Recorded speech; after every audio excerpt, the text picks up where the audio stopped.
be the person that brings this to you, but somebody has to. So here it goes. You're not a good person.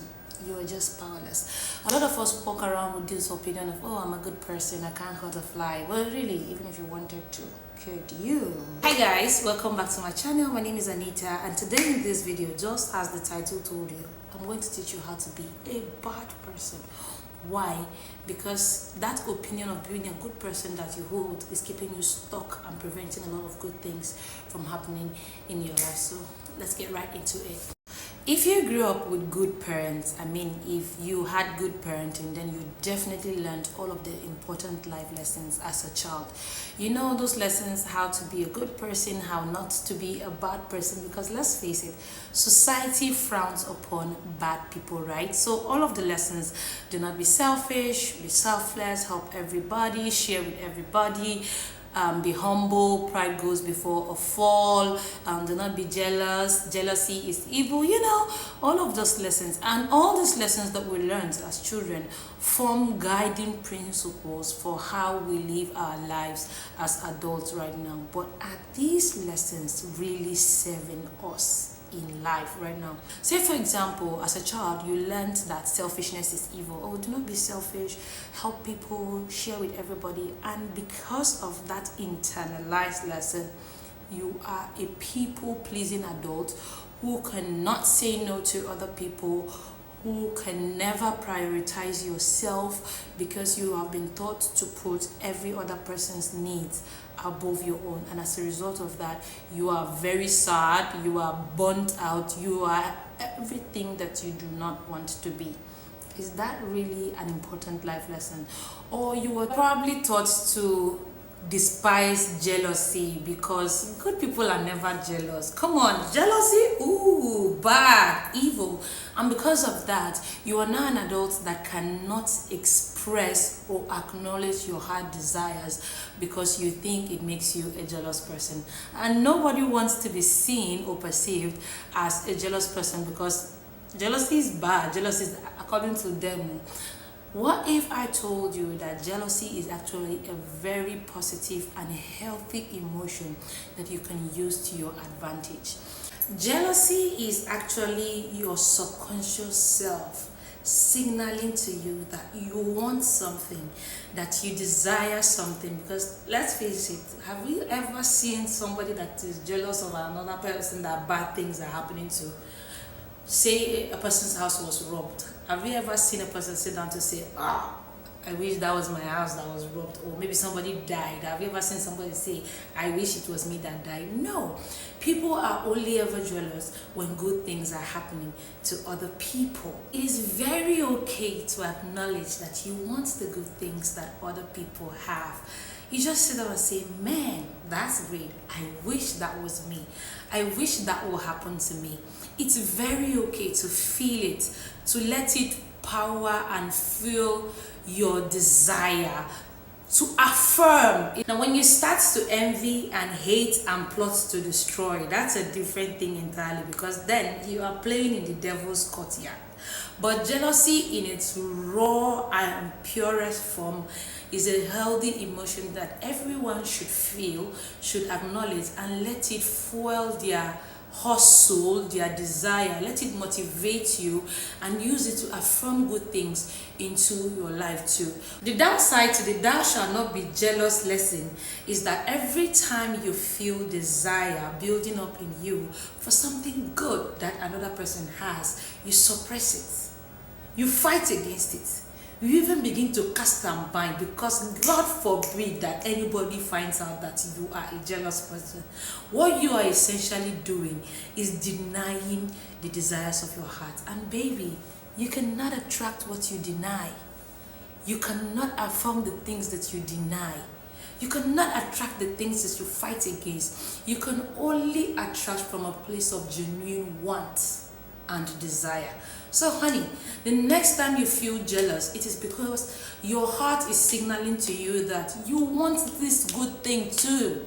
You want good things too. Allow yourself to feel it, appreciate it, let it motivate you, let it inspire you, and then you begin to affirm from that place of want. How many times have you heard this statement as a child? pride goes before a fall. Oh, like people love to say that so much, like it's such a threat. And as a result, we grew up internalizing humility so much so that right now we're unable to toot our own horn and speak boldly about our accomplishments because we were so afraid of being judged as prideful people. See, first of all, humility is not a good thing. Let me be honest with you. That's why personally, if I catch myself being humble or doing any of that bullshit, I correct myself immediately. Personally, I'm of the opinion that there's a direct link between internalized humility and low self-esteem. Because picture this, as a child, every time you try to be really loud about an accomplishment that you're really proud of, and then an adult shut you up and then reminded you to be humble because nobody likes a wise ass, nobody likes a smart ass, pride goes before a fall, all of those lessons. And as a result of that, you have become an adult that is unable to speak out about their accomplishments because you are afraid of being judged as a prideful person. But is it really serving you though? Because in today's economy, let me tell you something, tooting your own horn is going to benefit you a lot. People need to see what you are capable of. People need to see your work in order to know. If doing all of these things does not make one a good person, then who is a good person? A good person is that person who has mastered their capacity to do evil, accepted it about themselves, and is not afraid to use it to their advantage or to protect the good. Not this fairy tale version of a good person that people hold in their mind just because they conform to certain rules or behave in a certain way. And that kind of belief of being a good person is harmful because this is the reason why many people find it difficult to accept and move on when people do bad things to them. Like, you just can't get past it because you're a good person, right? You don't deserve it. You've never done bad to anyone. Why would people do bad things to you? Well, I'm sorry. The world just does not work that way. You don't think that you're a good person just because you behave in a certain way or do not behave in a certain way just because you're nice, you're kind, you're selfless, you're humble, and all of that. No. We all have the capacity to do great good and great evil. It is inherent to us. And what makes us good is recognizing this capacity in us to do evil, accepting it, and being able to suppress it in situations where we can very easily bring it out. You don't define yourself as a good person merely based off on the behaviors and characteristics that you adopt in order to be liked and accepted in society. The ultimate test of a good person is for those people who have crossed over to the other side. I mean, the far side of them where evil resides within themselves and have seen what is possible, what they are capable of, and still choose to toe within the line of reason. So I'm going to ask you again, are you really a good person? Or are you just powerless? Society's idea of who a good person is does not serve me, so I just do the opposite. Baby, I am selfish. I put myself first. I always act in my best interest. I do not define myself as a good person. I'm not even a nice person. I am a reasonable person. This is not to discourage anybody from conforming to societal rules that make people and society good, or to tell you that there are no benefits to being a good person, because of course there are a lot of benefits that come with being a good person. But this is to encourage you to explore the other side of you, because baby, it's in you.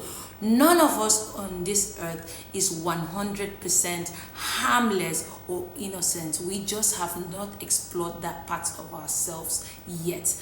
Exploring that part of yourself and still choosing to dwell in the good, in the fairy tale version, is what makes you like a wholesome person, because now you know what you're capable of and you still choose to act or behave in a certain way. When faced with a dilemma and you do not really know what to do not just do what's applaudable or acceptable in order to be liked or accepted.